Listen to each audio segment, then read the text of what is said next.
అండి ఫస్ట్ అయితే నన్ను చూసి ఎవరు భయపడకండి. ఇంక తప్పదు పండుగ అయినా ఇంకెలాగ ఉండాలని ఉంది. అందుకే ఉన్నాను. ఇంకా నైట్ జాగారం ఏం చేస్తున్నానో చూస్తున్నారు కదా!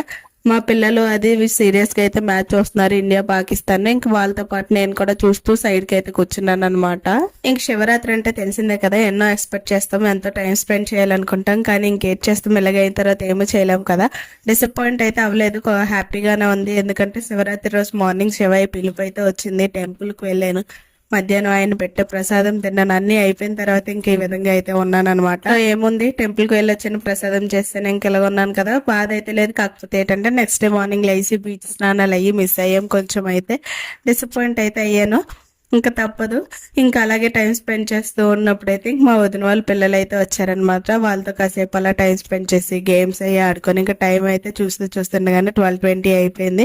ఇంకా నెక్స్ట్ డే మార్నింగ్ కూడా అయిపోయింది. ఇంక పడుకునే టైం అయితే వచ్చింది అనమాట. సో ఇంకా లాస్ట్ లో ఒక 5 minutes సాంగ్స్ అయితే పెట్టుకుని డాన్సెస్ అయితే వేసుకున్నాము. ఇంక ఈ విధంగా శివరాత్రి జాగారం అయితే కంప్లీట్ అయిపోయింది. నచ్చితే ఒక లైక్ చేసేయండి అబ్బా.